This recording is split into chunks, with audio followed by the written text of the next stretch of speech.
Assalamualaikum warahmatullahi wabarakatuh. Selamat pagi, selamat siang, selamat sore, dan selamat malam Bapak dan Ibu dosen mata kuliah evaluasi gizi dan pengelolaan pangan serta teman-teman semuanya. Pada kesempatan kali ini, izinkanlah saya untuk memperkenalkan terlebih dahulu. Perkenalkan, nama saya Natasha Ulana Salati. Saya merupakan mahasiswi program studi Teknologi Pangan dan Hasil Pertanian angkatan 2020 dengan NIM 20-45648-TP-12733. Pada kesempatan kali ini, saya akan mereview jurnal yang berjudul The Effect of Processing Condition on the Stability of Fructooligosaccharides in Acidic Food Product.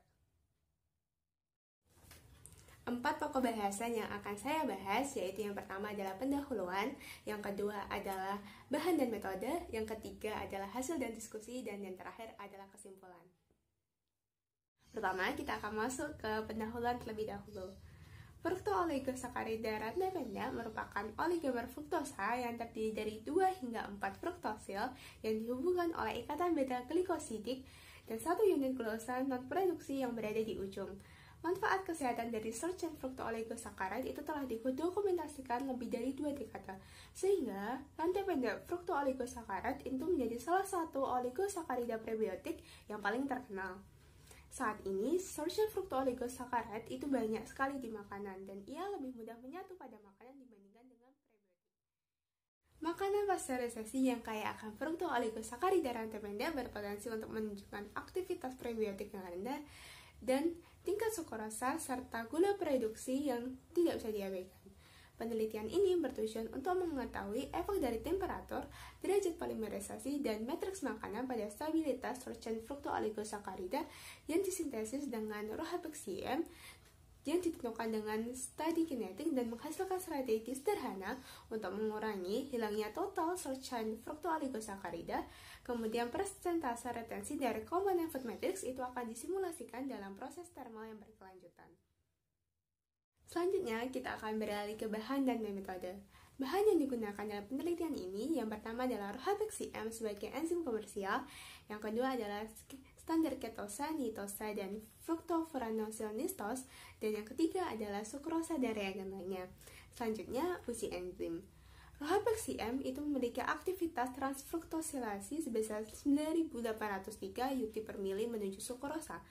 1 unit UT itu didefinisikan sebagai jumlah enzim yang dibutuhkan untuk mentransfer 1 mikromol fruktosa per menit dalam kondisi pengujian yang sama. Ini adalah produksi sirup fructooligosaccharides rantai pendek. Enzim sebanyak 748 UT itu akan ditambahkan pada 150 gram per liter larutan sukrosa dalam 50 milimolar buffer natrium asetat pada pH 5,5 dengan volume total 200 ml. Kemudian campuran reaksi itu akan diinkubasi pada suhu 50 derajat Celcius dan diaduk pada 150 rpm. Lalu reaksi itu akan dihentikan dengan menempatkan sampel pada bed air mendidih selama 3 menit. 2 sirup itu akan diperoleh dengan 2 reaksi menggunakan 2 waktu reaksi yang berbeda, yaitu 7 menit dan 10 jam. Di mana sirup pertama itu dengan waktu reaksi 7 menit dan derajat polimerisasi rata-ratanya adalah 3, dan sedangkan sirup 2 itu dengan waktu reaksi 10 jam dengan TP rata-rata 3,6. Kemudian sirup akan dilipofilisasi untuk percobaan yang lebih lanjut. Selanjutnya adalah media reaksi. Media reaksi yang digunakan pada penelitian ini adalah buffer natrium sitrat 0,1 molar pada pH 3,5, jus jeruk, dan jus tomat. Media reaksi ini dibuat dengan cara jeruk dan tomat segar itu akan dipotong menjadi 2 bagian, kemudian kulit dan bijinya dihilangkan.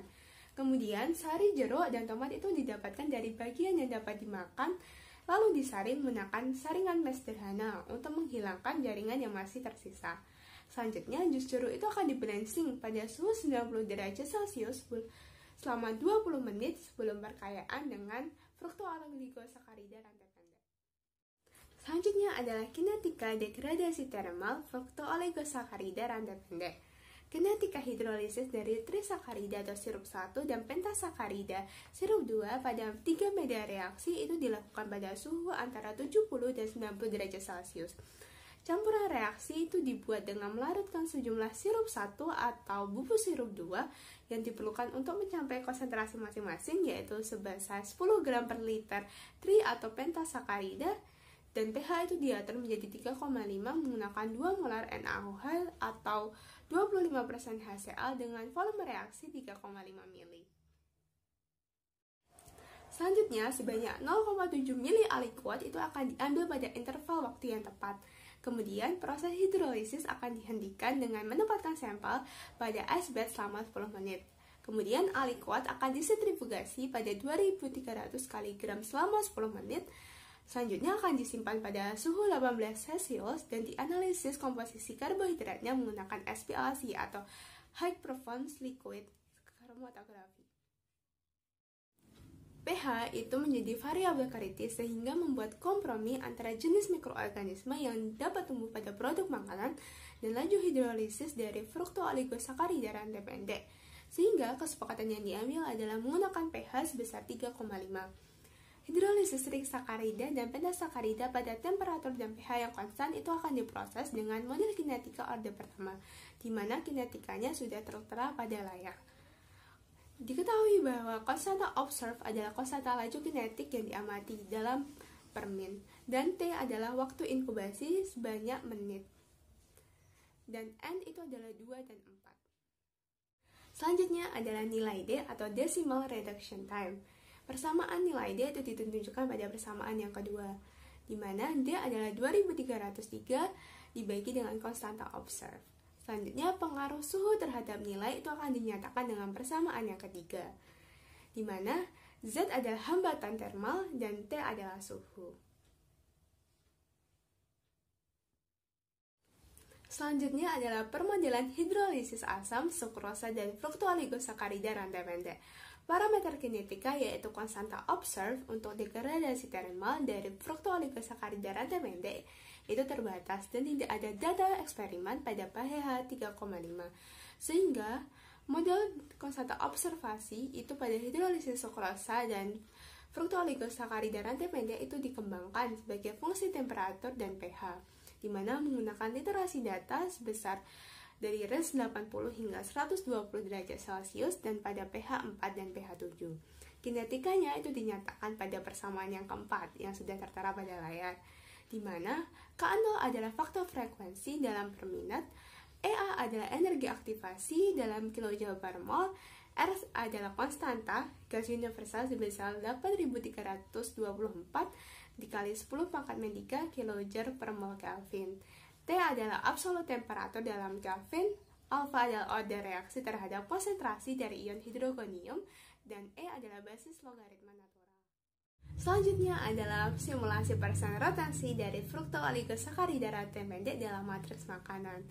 Proses pasteurisasi itu akan dirancang untuk menghasilkan pengurangan 2 log enzim pektin esterase pada jus jeruk dan pengurangan 6 log akskoparasi Neosartia fisheri dalam jus tomat, sehingga nilai F atau waktu kematian termal yang dibutuhkan adalah 1,6 dan 15,6 menit pada suhu 90 derajat untuk jus jeruk dan jus tomat. Nilai F itu akan dinyatakan dalam persamaan yang kelima yang sudah tertera pada layar, di mana T adalah holding time dalam menit, T besar adalah suhu selama proses dalam derajat Celcius, Z ada 11,4 untuk pektin esterase dan 5,6 untuk Neosartia fisheri. Kemudian C atau cooking value itu ekuivalen dengan nilai F, tetapi C itu didasarkan pada parameter kinetik dari degradasi fruktooligosakarida rantai pendek yang ditunjukkan pada persamaan di bawah ini, yaitu persamaan ke-6. Kemudian, nilai C itu akan dikonversikan ke angka yang mempresentasikan retensi fruktooligosakarida rantai pendek yang dinyatakan dengan persamaan yang ke-7, di mana D90 adalah decimal reduction pada suhu 90 derajat Celcius. Selanjutnya adalah analisis karbohidrat. Sampel itu akan dianalisis dengan SPLC menggunakan peralatan Perkin-Elmer Cellis 200 dengan autosampler dan software Total Chrome dengan versi 6.3.1. Selanjutnya adalah analisis statistik, di mana hasil itu akan dianalisis dengan analisis variance atau ANOVA, dan perbedaan antar sampel itu diverifikasi menggunakan uji Tarski. Perbedaan itu dianggap signifikan pada nilai minus P 60,05.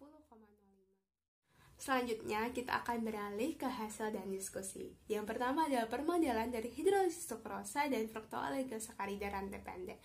Di layar terdapat gambar 1 atau figur 1. Gambar 1 itu menunjukkan polaritas dari nilai prediksi terhadap nilai eksperimental berdasarkan konstanta laju kinetika observasinya. Data yang diprediksi oleh model itu berdasarkan persamaan keempat, sedangkan data eksperimen itu merupakan konstanta laju kinetika orde pertama pada pH 4 dan 7 pada suhu 80 hingga 120 derajat Celcius, di mana A itu merupakan sukrosa pada suhu 80, 90, dan 100 derajat Celcius. B adalah trisakarida pada suhu 80, 90, 110, dan 120 derajat Celcius. Tetrasakarida yang ke C itu adalah 80, 90, 100, 110 derajat Celcius. Dan D adalah pentasakarida pada suhu 80, 90, 100, 110, dan 120 derajat Celcius. Selanjutnya, parameter model untuk konstanta laju kinetik yang diamati dari sukrosa dan hidrolisis fruktooligosakarida rantai pendek itu diringkas pada tabel 1. Tabel 1 itu menunjukkan bahwa order reaksi itu menurun seiring dengan panjangnya rantai. Yang kedua, energi aktivasi pada tri, tetra, dan pentasakarida itu lebih rendah dibandingkan energi aktivasi milik sukrosa. Hal itu menunjukkan bahwa energi yang dibutuhkan oleh fruktooligosakarida untuk hidrolisis itu tuh lebih rendah dibandingkan punya sukrosa. Selanjutnya, energi aktivasi untuk sukrosa itu sudah sesuai dengan literatur yang ada, yaitu jumlahnya antara 98 hingga 134 kJ. Tetapi, energi aktivasi untuk hidrolisis fruktooligosakarida itu lebih rendah dari yang ada dari literatur, yaitu energi aktivasinya rata-ratanya untuk fruktose hidrolitik atau pembentukan glukosa itu masing-masing 108 dan 80,5 kJ dari inulin rantai pendek dan panjang. Selanjutnya, model itu mengasumsikan bahwa energi aktivasi itu tidak bergantung pada pH dan suhu, tetapi hasilnya juga menunjukkan bahwa energi aktivasi juga tidak tergantung pada panjangnya rantai. Selanjutnya adalah kinetika degradasi termal dari fruktooligosakarida rantai pendek. Tabel 2 itu menampilkan nilai D, degradasi termal dari fruktooligosakarida pada berbagai media reaksi dengan pH 3,5 dan pada berbagai temperatur. ANOVA 2 arah itu menunjukkan bahwa pentasakarida itu lebih stabil dengan perlakuan panas dibandingkan trisakarida pada semua kondisi.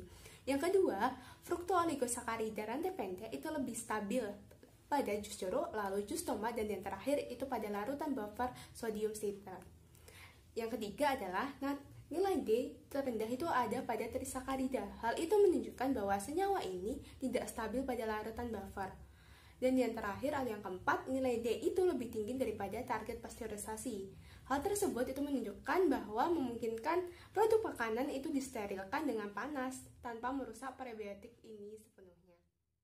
Selanjutnya, nilai Z untuk degradasi termal pada fruktooligosakarida rantai pendek itu ditampilkan pada tabel ketiga. Berdasarkan tabel ketiga, itu dapat diambil kesimpulan bahwa nilai Z itu dapat didekati dengan rata-rata sebesar 245 plus minus 1,7 derajat Celcius menurut standar deviasi. Selanjutnya adalah simulasi retensi persen fruktooligosakarida dalam matriks makanan. Gambar 2 menunjukkan simulasi komputer dari persentase retensi fruktooligosakarida rantai pendek dalam jus jeruk dan jus tomat secara terus-menerus dengan suhu dan temperatur yang berbeda. Gambar 2 juga menunjukkan suhu pemanasan itu ekuivalen dengan suhu sebesar 90 derajat Celcius. Nilai D dan Z-nya itu diambil pada tabel 2 dan 3 sebelumnya. Diketahui bahwa GF2 itu adalah trisakarida dan GF4 adalah pentasakarida. Berdasarkan gambar kedua itu menunjukkan bahwa persentase retensi meningkat seiring dengan peningkatan suhu. Lalu retensi pada media jus jeruk itu lebih tinggi dibandingkan dengan jus tomat. Yang ketiga, retensi pada GF4 atau pentasakarida itu lebih besar dibandingkan trisakarida.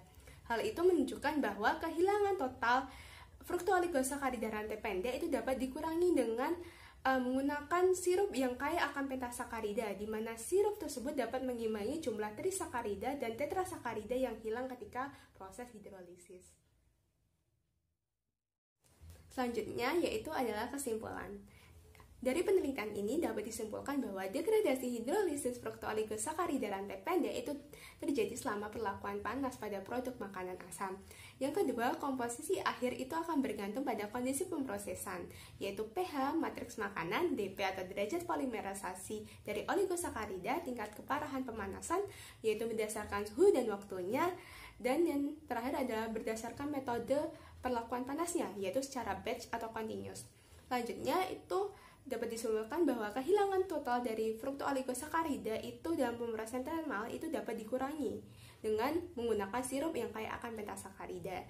Lalu yang keempat atau yang terakhir adalah optimisasi persentase retensi fruktooligosakarida dengan metode continuous pada jus jeruk dan jus tomat itu akan bergantung pada suhu prosesnya.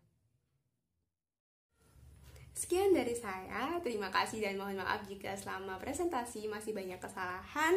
Wassalamualaikum warahmatullahi wabarakatuh, and have a nice day. Assalamualaikum warahmatullahi wabarakatuh. Selamat pagi, selamat siang, selamat sore, dan selamat malam Bapak dan Ibu dosen mata kuliah evaluasi gizi dan pengolahan pangan serta teman-teman semuanya. Pada kesempatan kali ini saya akan menjawab pertanyaan-pertanyaan yang sudah diberikan oleh teman-teman. Pertanyaan yang pertama yaitu apakah yang dimaksud dengan HPLC dan bagaimana prinsip kerjanya? HPLC atau High Performance Liquid Chromatography merupakan teknik kromatografi yang digunakan untuk memisahkan campuran senyawa dalam bidang kimia analitik, biokimia, dan industri. Tujuan utama dari penggunaan HPLC ini adalah untuk mengidentifikasi, mengukur, dan memurnikan masing-masing komponen campuran senyawa. Selanjutnya, prinsip kerja dari HPLC ini adalah pemisahan komponen analit berdasarkan kepolarannya. Setiap campuran yang keluar akan terdeteksi dengan detektor dan direkam dalam bentuk kromatogram, di mana jumlah peak itu akan menyatakan jumlah komponen, sedangkan luas peak itu akan menyatakan konsentrasi komponen dalam campuran. Pertanyaan yang kedua yaitu mengapa pentasakarida itu lebih stabil terhadap perlakuan panas dibandingkan short chain fruktooligosakarida lainnya. Pentasakarida atau 1F fructofuranolsilnistos itu lebih stabil terhadap perlakuan panas dibandingkan fruktooligosakarida rantai pendek lainnya, itu dikarenakan nilai D untuk degradasi termal fruktooligosakarida rantai pendek pada pentasakarida itu lebih tinggi dibandingkan trisakarida dan tetrasakarida.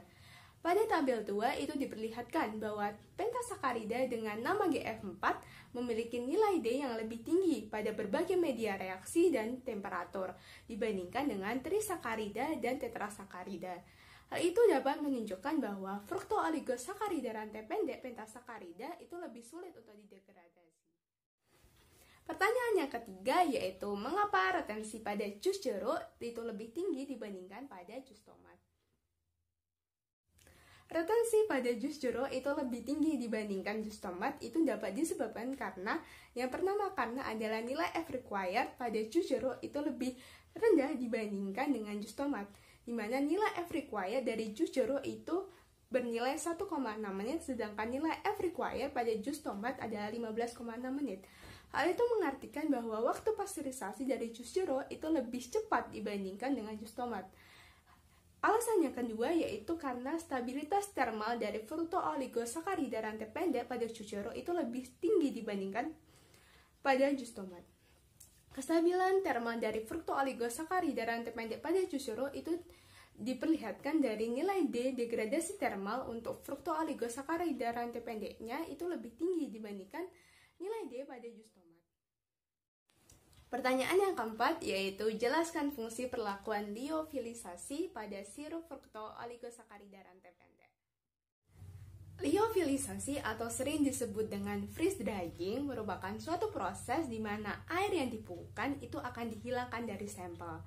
Proses ini diawali dengan proses sublimasi atau pengeringan primer, lalu dilanjutkan dengan proses desorpsi atau pengeringan sekunder. Selanjutnya, sirup fruktooligosakarida rantai pendek itu dilakukan liofilisasi dikarenakan perlakuan tersebut dapat memberikan beberapa manfaat, antara lain yaitu penyimpanan jangka panjang dan distribusi Yang kedua adalah mengurangi kerusakan akibat perlakuan panas. Yang ketiga adalah penetapan stabilitas kadar air. Yang keempat, mengurangi terjadinya denaturasi oksidatif. Yang kelima, itu dapat menghambat aktivitas mikroorganisme. Dan yang keenam adalah pencegahan penyusutan yang berlebihan dan perubahan penampilan pada suatu sampel. Berikut saya tampilkan beberapa pustaka yang saya gunakan untuk menjawab pertanyaan-pertanyaan dari teman-teman. Terima kasih atas perhatiannya. Semoga jawaban yang sudah saya berikan itu bisa menjawab keseluruhan pertanyaan dari teman-teman semua. Kemudian mohon maaf bila masih banyak kesalahan dalam presentasi dan juga jawaban yang saya berikan masih kurang memuaskan. Wassalamualaikum warahmatullahi wabarakatuh. Have a nice day teman-teman.